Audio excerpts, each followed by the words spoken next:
दोपहर 12 बजे तक के समाचार लेकर हाजिर हूं मैं संध्या शर्मा। सभी खबरों को जानेंगे विस्तार से, लेकिन शुरुआत सुर्खियों के साथ। बढ़ते वैश्विक टैरिफ विवाद के बीच भारत को उठाने होंगे दूरदर्शी कदम। वित्त मंत्री निर्मला सीतारमण का बयान, भारत अमेरिका के साथ एक सुगम व्यापार समझौते के लिए प्रयासरत।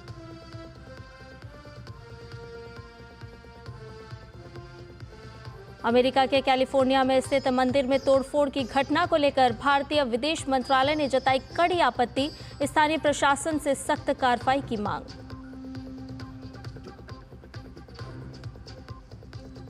गृहमंत्री अमित शाह आज अहमदाबाद में सुरेश्वर महाराज की 150वीं जयंती के अवसर पर करेंगे 150 रुपए के सिक्के का विमोचन। गांधीनगर में हाई परफॉर्मेंस स्पोर्ट्स सेंटर का भी करेंगे शिलान्यास।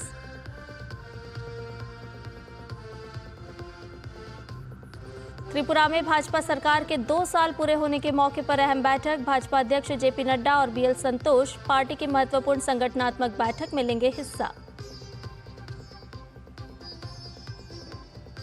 और चैंपियंस ट्रॉफी का फाइनल मुकाबला आज भारत और न्यूजीलैंड के बीच दुबई में होगी खिताबी भिड़ंत। टीम इंडिया की नजर तीसरी बार खिताब अपने नाम करने पर।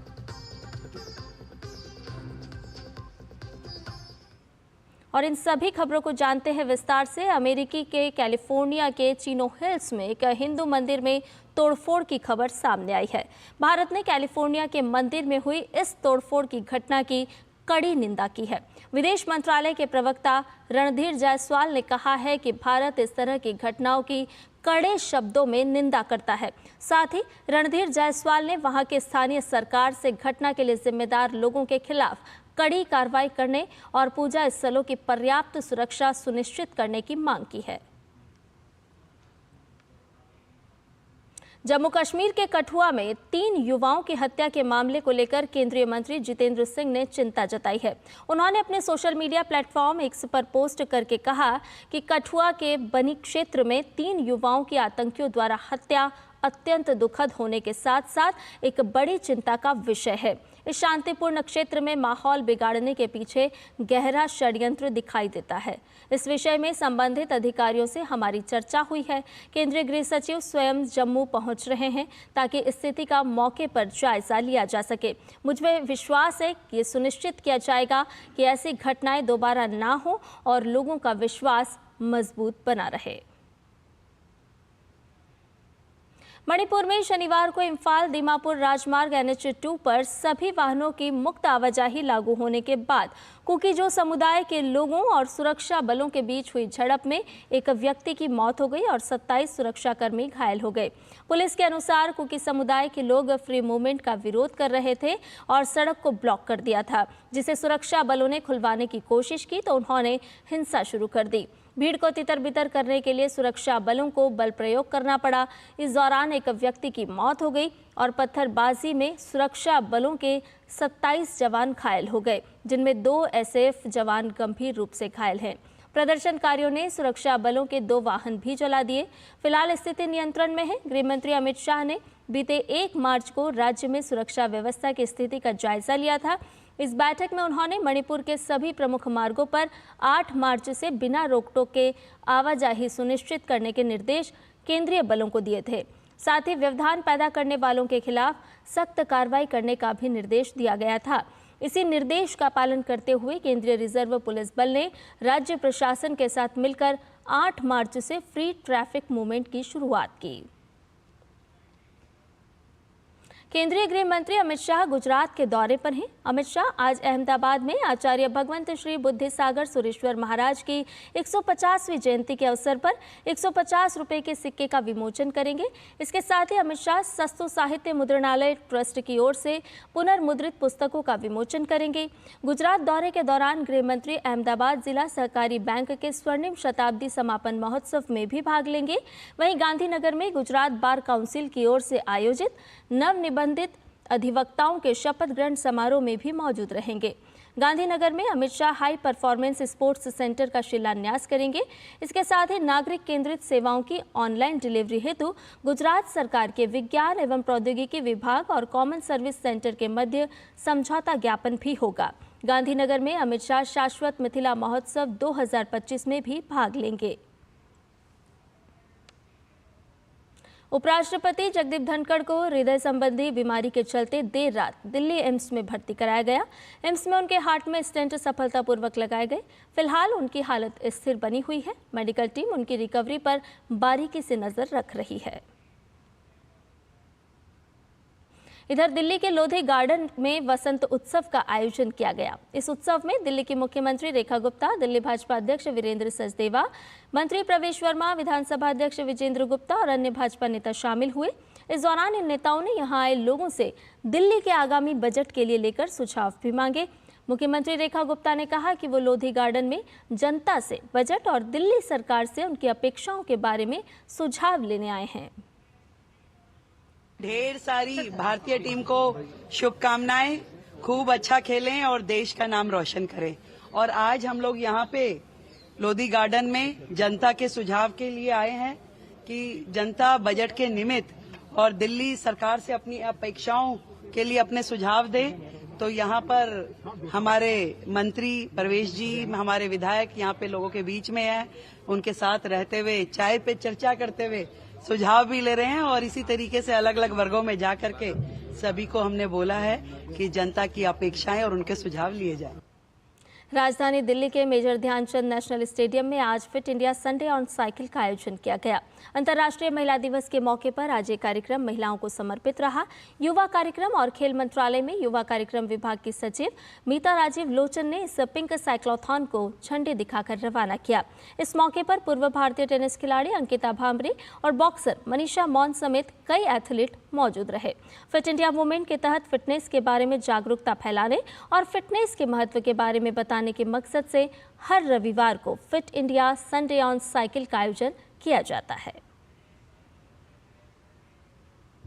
मुझे लगता है कि हर युवा के लिए फिट रहना सबसे बड़ी ज़रूरत है, क्योंकि अगर वो फिट है तभी वो बाकी सब चीज़ें आगे जाके कर सकता है। और जहाँ तक महिलाओं का सवाल है, महिला हमारे हर एक क्षेत्र में अग्रसर हैं, खेलों में भी अग्रसर हैं और वो हमारे लिए, भारत के लिए कितने सारे मेडल्स लेके आई हैं। तो वर्ल्ड इंटरनेशनल विमेंस डे के लिए इससे ज़्यादा कोई अच्छा इवेंट नहीं हो सकता कि सब महिलाएं इकट्ठी आएँ और साइकिलिंग करें, साइकिलिंग रन में भाग लें। तो मुझे लगता है कि इस तरह के इवेंट्स को रेगुलरली करने से फिटनेस में बहुत हम लोग आगे प्रोग्रेस कर सकते हैं। इस मौके पर पूर्व टेनिस खिलाड़ी अंकिता भांबरे ने महिलाओं से स्वयं को प्राथमिकता देने की बात कही। चाहे महिला हो, चाहे जो भी हो, सब लोग इससे प्रेरित होकर काफ़ी फिटनेस की तरफ अपना ध्यान बढ़ा रहे हैं। अब हम देख रहे हैं ज़्यादा से ज़्यादा लोग फिटनेस को प्रायोरिटी दे रहे हैं। एंड जहाँ तक विमेंस डे की बात करें तो हर दिन हमारे विमेन के लिए एक इम्पॉर्टेंट डे है। एंड आई थिंक विमेन को अपने आप को प्रायोरिटाइज करना बहुत ही ज़रूरी है। फैमिली, चिल्ड्रन, वर्क के बाद वो अपने आप को कुछ समय देने का सोचती हैं। तो मुझे ऐसे लगता है ये टाइम है कि वो अपने लिए सुबह उठते ही फिटनेस की तरफ सोचें। खुद हेल्दी रहेंगी, खुद फिट रहेंगी तो सक्सेस के साथ साथ अपनी फैमिलीज़ को भी फिट रख पाएंगी। और त्रिपुरा में भारतीय जनता पार्टी के नेतृत्व में राज्य सरकार ने सफलतापूर्वक 2 साल पूरे कर लिए हैं। राज्य में भाजपा सरकार के 2 साल पूरे होने के मौके पर पार्टी ने राजधानी अगरतला में विशाल सभा का आयोजन किया है। भाजपा के राष्ट्रीय अध्यक्ष जेपी नड्डा और बीएल संतोष समेत पार्टी के कई अन्य राष्ट्रीय नेता इस महत्वपूर्ण संगठनात्मक सभा में भाग लेंगे। साथ ही भाजपा अध्यक्ष जेपी नड्डा और मुख्यमंत्री डॉक्टर माणिक साहा अन्य नेताओं के साथ सभा को संबोधित भी करेंगे। इस सभा का आयोजन स्वामी विवेकानंद मैदान में किया गया है। वहीं संसद के बजट सत्र का दूसरा चरण सोमवार से शुरू होगा और 4 अप्रैल तक चलेगा। इस दौरान सदन की 20 बैठकें होंगी और वर्ष 2024-25 के लिए अनुदान की मांगों और विनियोग विधेयक पर चर्चा होगी और मतदान होगा।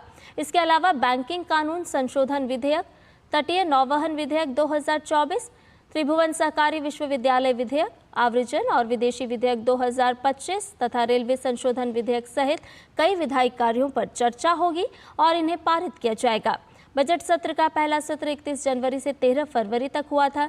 राष्ट्रपति द्रौपदी मुर्मू ने संसद के दोनों सदनों को संबोधित किया था और वित्त मंत्री निर्मला सीतारमण ने केंद्रीय बजट पेश किया था।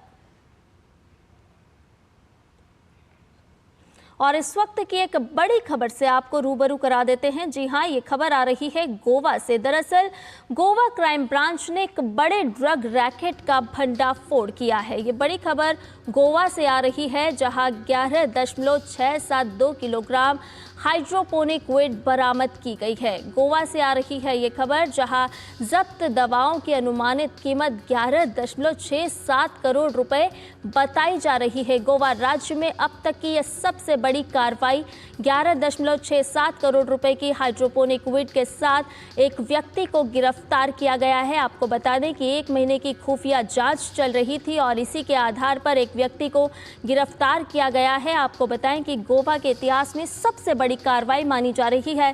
क्राइम ब्रांच ने बड़े ड्रग्स रैकेट का भंडाफोड़ किया है।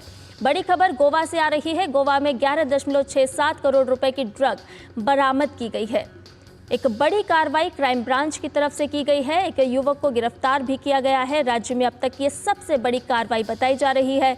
एनडीपीएस एक्ट के तहत मामला दर्ज किया गया है और भी जांच आगे की जारी है। आरोपी के खिलाफ एनडीपीएस एक्ट की संबंधित धाराओं में मामला दर्ज कर लिया गया है। गोवा के इतिहास में सबसे बड़ी ड्रग्स बरामदगी है। आपको बता दें कि बड़ी मात्रा में ड्रग्स की बरामदगी की गई है। एक व्यक्ति को गिरफ्तार किया गया है। क्राइम ब्रांच ने बड़े ड्रग्स रैकेट का फोड़ किया है। लगभग एक महीने से खुफिया जांच की जा रही थी और उसके बाद ये कार्रवाई की गई है। क्राइम ब्रांच को बड़ी सफलता मिली है। राज्य में अब तक ये सबसे बड़ी कार्रवाई बताई जा रही है। एक आरोपी को गिरफ्तार किया गया है। एनडीपीएस धाराओं के तहत उसके खिलाफ कार्रवाई की गई है। मामला दर्ज किया गया है। आगे की जांच भी अभी जारी है।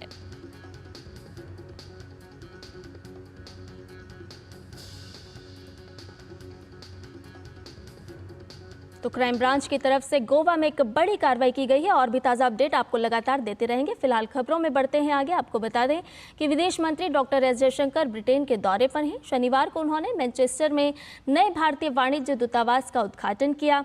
उद्घाटन समारोह में विदेश मंत्री के साथ उप प्रधानमंत्री एंजेला रेनर और इंडो पैसिफिक की प्रभारी विदेश कार्यालय मंत्री कैथरीन वेस्ट भी शामिल हुई। इसके बाद उन्होंने भारतीय समुदाय और व्यापार क्षेत्र से जुड़े लोगों से बातचीत भी की।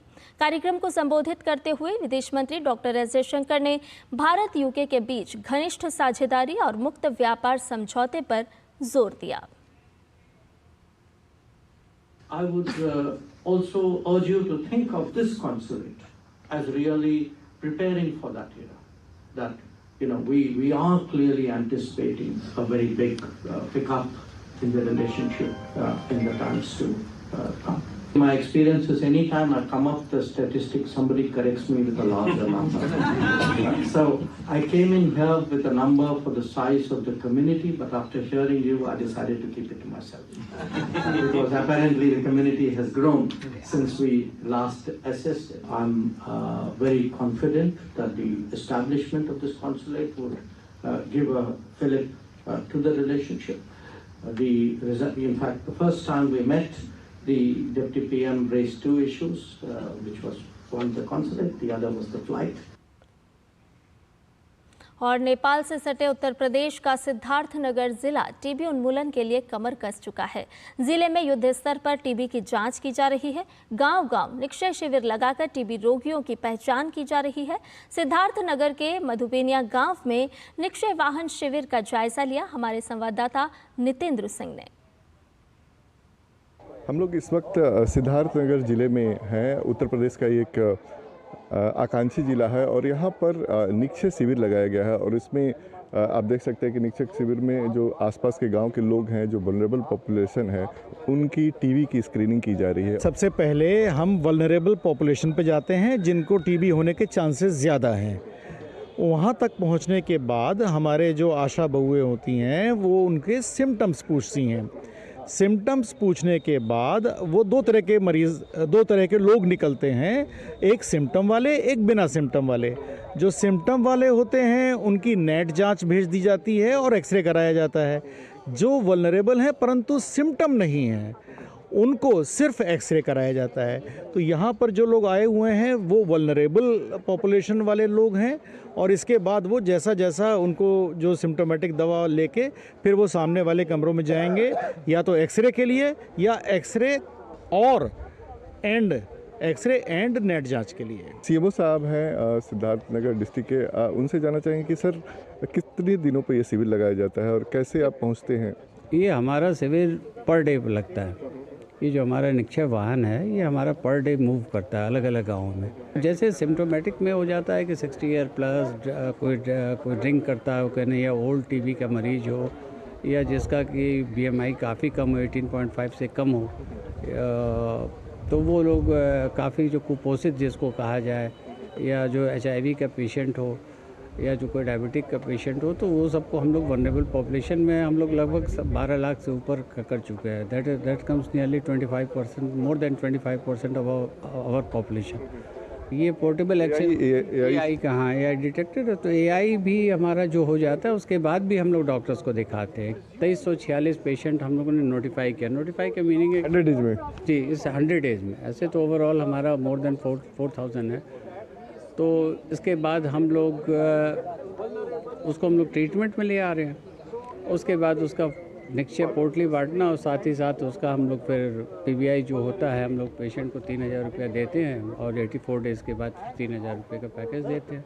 एक्सरा कराने के लिए आए हैं, सांस फूल रहे हैं। क्या बात धड़काल न आपका चीज सी डट बोले करिए यहाँ कुल पिराता, तो वही हमहू आई लिए दवाई लेवे। पानी बात रहा सर दवा के लिए।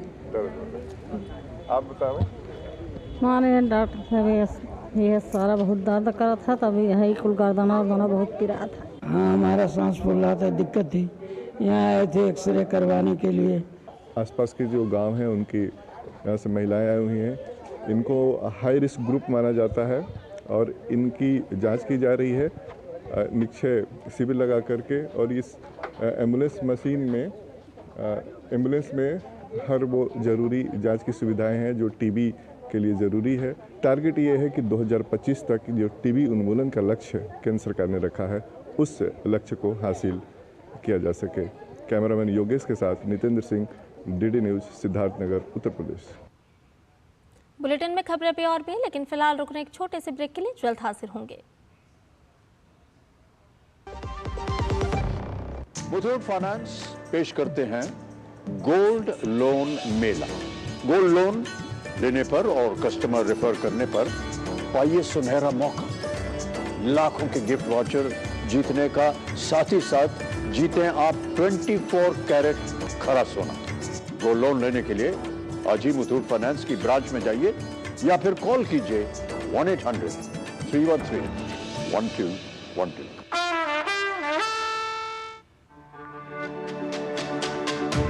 मेरी पसंद, मेरी पसंद, मेरी पसंद, मेरी पसंद, हमारी पसंद, हम सबकी पसंद। मजबूत देश का मजबूत सरिया हो गया स्टील। और ब्रेक के बाद समाचार में आपका एक बार फिर से स्वागत है। वित्त मंत्री निर्मला सीतारमण ने एक समारोह के दौरान कहा कि भारत आर्थिक विकास को गति देने और आपूर्ति श्रृंखला को सुचारू बनाए रखने के उद्देश्य से अमेरिका के साथ एक सुगम व्यापार समझौते पर कार्य कर रहा है। वैश्विक स्तर पर बढ़ते टैरिफ विवादों के बीच भारत को उन देशों से संभावित माल डंपिंग से बचने के लिए सावधानीपूर्वक कदम उठाना होगा। उन्होंने कहा कि भारत किफायती आयात पर निर्भर घरेलू उद्योगों के हितों की रक्षा भी करेगा। भारत और अमेरिका 2030 तक व्यापार को दोगुना करके $500 अरब करने के लक्ष्य के साथ एक द्विपक्षीय व्यापार समझौते पर बातचीत कर रहा है। इस दिशा में हाल ही में वाणिज्य मंत्री पीयूष गोयल ने अमेरिकी वाणिज्य मंत्री के साथ व्यापार वार्ता पूरी करके स्वदेश लौटे। इसके अलावा वित्त मंत्री सीतारमण ने GST सुधारों पर भी कहा कि GST दरों को और कम किया जाएगा और साथ ही कर दरों और स्लैब को तर्कसंगत बनाने की प्रक्रिया भी अंतिम चरण में है। आपको बता दें कि इस वर्ष फरवरी में भारत और अमेरिका ने इस वर्ष के अंत तक पारस्परिक बहुक्षेत्रीय द्विपक्षीय व्यापार समझौते के पहले चरण की बातचीत करने पर सहमति व्यक्त की थी। प्रधानमंत्री नरेंद्र मोदी और अमेरिका के राष्ट्रपति डोनाल्ड ट्रंप ने वार्ता को आगे बढ़ाने के लिए वरिष्ठ प्रतिनिधियों को नामित करने का प्रस्ताव किया है। इसके बाद वाणिज्य और उद्योग मंत्री पीयूष गोयल के नेतृत्व में भारतीय प्रतिनिधिमंडल ने इस सप्ताह वॉशिंगटन का दौरा किया और अमेरिका के वाणिज्य सचिव और अमेरिकी व्यापार प्रतिनिधियों के साथ बैठक भी की। वहीं भारत ने हाल ही में हुए द्विपक्षीय व्यापार समझौते के तहत ऑस्ट्रेलिया, यूएई, स्विट्जरलैंड और नॉर्वे जैसे विकसित देशों के लिए लागू अपने औसत शुल्क को काफी हद तक घटा दिया है। इधर अरुणाचल प्रदेश में समुद्र तल से 13,000 फीट की ऊंचाई पर बनी भारत की सबसे ऊंची सेला सुरंग की वर्षगांठ पर सीमा सड़क संगठन ने एक वीडियो साझा किया है। तेजपुर से तवांग को जोड़ने वाली इस सुरंग की आधारशिला प्रधानमंत्री नरेंद्र मोदी ने रखी थी। मथुरा के बरसाना में विश्व प्रसिद्ध लठमार होली खेली गई। यहाँ नंदगांव से आए हुरियारों पर बरसाने की हुरियानियों ने जमकर लाठियां बरसाई। वहीं नंदगांव के हुरियारे ढाल से खुद का बचाव करते दिखे। हंसी ठिठोली, गाली, अबीर, गुलाल और लाठियों से खेली गई इस होली का आनंद देश विदेश से कोने कोने से आए श्रद्धालुओं ने भी लिया। हजारों बरसों से चली आ रही इस परंपरा के तहत नंदगांव के हुरियारे पीली पोखर पर आते हैं, जहां उनका स्वागत बरसाना के लोग ठंडाई और भांग से करते हैं। यहाँ से ये हुरियारे रंगीली गली पहुँचते हैं, जहाँ बरसाना के हुरियारियों को होली के गीत गाकर रिझाते हैं। वहीं होली के गीत और गालियों के बाद नाच गाना होता है और फिर लठमार होली खेली जाती है।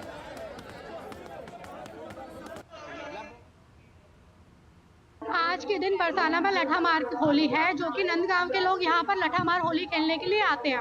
बरसाने की गोपियाँ उन पर प्रेम रूपी लाठियों का बरसात करती हैं और बहुत अच्छा लगता है, क्योंकि मेरे को 5 साल हो गए होली खेलते हुए। बहुत आनंद आता है, जिसके हम 1 महीने पहले से ही शुरुआत हो जाती है। जब फाग महोत्सव चालू हो जाता है 1 महीने पहले ही। होली को आनंद ऐसे ही हर साल बरसे, और वो आनंद ऐसा हो वाको वर्णन बाणी तक क्यों नहीं जा सके। बस ऐसे ही सब आपने वर्णन सुनो ही हो। अभी सब दूल्हा बन के आमे और यहाँ बरसाने के सब गोप ग्वाल हमारे का जो खूब पकौड़ा, खूब भांग आदि सब तैयार करके रखें। मैं हर साल आती हूँ होली पर और मुझे बहुत अच्छा लगता है। ये राधा रानी जी की नगरी है, आप भी आई हैं। जो वीडियो देखते हैं इन सब इधर आई हैं। अभी हम जा रहे हैं नंदगांव, वहाँ पे लठमार होली होगी। और आईसीसी चैंपियंस ट्रॉफी के फाइनल मुकाबले के लिए दुबई का इंटरनेशनल क्रिकेट स्टेडियम तैयार है। आज भारत और न्यूजीलैंड के बीच ये खिताबी जंग होगी। भारत अजय रहते हुए चैंपियंस ट्रॉफी के फाइनल में पहुंचा है। वहीं न्यूजीलैंड को इस टूर्नामेंट में भारत से ही एकमात्र हार मिली। फाइनल में दोनों ही टीम के बीच कड़ा मुकाबला होने की उम्मीद है। आईसीसी चैंपियंस ट्रॉफी के खिताबी मुकाबले में रविवार को जब भारतीय टीम न्यूजीलैंड के खिलाफ मैदान पर उतरेगी तो उसकी नजर 2013 के बाद पहली बार चैंपियंस ट्रॉफी अपने नाम करने पर लगी होगी। पिछले कुछ सालों में आईसीसी प्रतियोगिता में शानदार प्रदर्शन करने वाली टीम इंडिया अब तक प्रतियोगिता में अजेय है। बल्लेबाजी हो या गेंदबाजी, टीम इंडिया के खिलाड़ियों ने विपक्षी टीम को मैदान पर पटखनी देने में सफलता हासिल की है। भारत और न्यूजीलैंड 25 साल बाद एक बार फिर चैंपियंस ट्रॉफी के फाइनल में भिड़ेंगे। दोनों ही टीमें दुबई में खिताबी मुकाबला खेलेंगी। इससे पहले सन 2000 में नैरोबी के मैदान पर हुआ फाइनल न्यूजीलैंड ने आखिरी ओवर में 4 विकेट से जीता था। भारत के पास 1 साल के भीतर दूसरी आईसीसी ट्रॉफी अपने नाम करने का मौका है। साथ ही साथ न्यूजीलैंड टीम से 25 साल पुराना बदला लेने के इरादे से टीम इंडिया मैदान पर उतरेगी। रोहित शर्मा की कप्तानी में टीम इंडिया आईसीसी टूर्नामेंट में लगातार चौथा फाइनल खेलेगी। रोहित T20 वर्ल्ड कप के रूप में एक ही खिताब जिता सके। उन्हें वर्ल्ड टेस्ट चैंपियनशिप और वनडे वर्ल्ड कप फाइनल में हार मिली। टीम इंडिया लगातार तीसरी बार चैंपियंस ट्रॉफी के फाइनल में पहुंची है। भारतीय टीम ने 2013 में खिताब जीता, लेकिन 2017 में पाकिस्तान के खिलाफ हार मिली। बात अगर रोहित शर्मा की कप्तानी की करें तो आईसीसी टूर्नामेंट में रोहित ने अब तक 30 मैच में कप्तानी की है, जिसमें 26 में टीम इंडिया को जीत मिली, जबकि 4 मुकाबले में हार का सामना करना पड़ा। भारतीय बल्लेबाजी की बात करें तो टीम इंडिया के स्टार विराट कोहली ने इस टूर्नामेंट में 2 अहम मौकों पर भारतीय टीम के लिए अहम पारियां खेली हैं और वो काफी अच्छी लय में नजर भी आ रहे हैं। कोहली ने पिछले 5 पारियों में 1 शतक और 2 अर्धशतक जमाकर पुराने दिनों की यादें ताजा कराई हैं। कोहली और रोहित के अलावा उप कप्तान शुभमन गिल, श्रेयस अय्यर, केएल राहुल और हार्दिक पांड्या से भी योगदान की उम्मीदें होंगी। गिल और श्रेयस ने अच्छा प्रदर्शन किया है, जबकि ऑस्ट्रेलिया के खिलाफ सेमीफाइनल में राहुल और हार्दिक पांड्या ने जीत दिलाने में अहम भूमिका निभाई। वहीं बात अगर गेंदबाजी की करें तो मोहम्मद शमी नॉकआउट स्टेज में दोनों टीमों में सर्वाधिक विकेट लेने वाले गेंदबाज हैं। शमी ने 5 मैच में 13 विकेट चटकाए हैं। वहीं जडेजा, वरुण चक्रवर्ती और कुलदीप यादव का प्रदर्शन अब तक बेहतरीन रहा है। न्यूजीलैंड के लिए सबसे बड़ी उम्मीद केन विलियमसन और रचिन रविंद्र होंगे, जो स्पिन को खेलने में खासी महारत रखते हैं। न्यूजीलैंड के पास भी कप्तान Mitchell Santner, Michael Bracewell, Ravindra और ग्लेन फिलिप्स के रूप में धुरंधर स्पिनरों की चौकड़ी है, जो उनके लिए यही काम कर सकती है। केन विलियमसन भारतीय स्पिनर्स के लिए खासी चुनौतीपूर्ण हो सकते हैं। विलियमसन और रचिन रविंद्र ने सेमीफाइनल में साउथ अफ्रीका के खिलाफ शतकीय पारियां भी खेली थीं। गेंदबाजी में मैट हेनरी भारत के लिए खतरनाक साबित हो सकते हैं, हालांकि चोट के कारण उनके खेलने पर संशय बना हुआ है।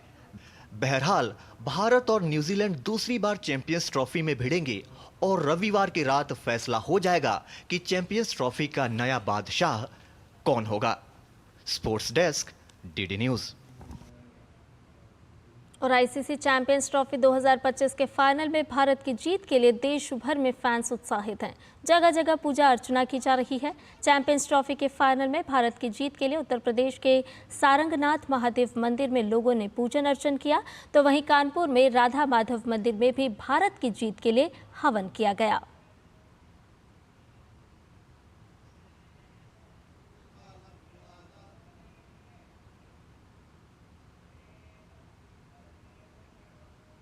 Wish you all the best, India, for Champions Trophy.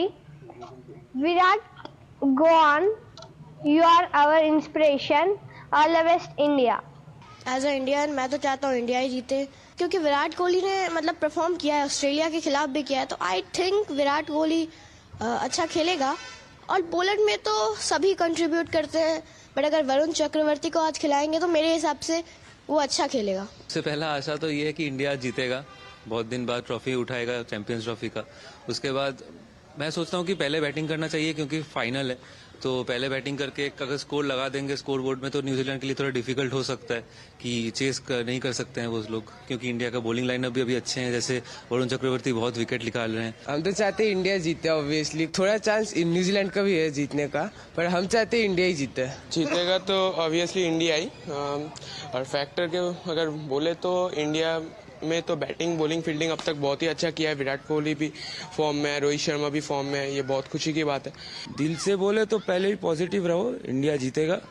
Technically बोले तो मैच अच्छा होगा। और समाचार में फिलहाल मेरे साथ इतना ही। मुझे दीजिए इजाजत, लेकिन डीडी न्यूज़ पर खबरों का सफर जारी है। नमस्कार।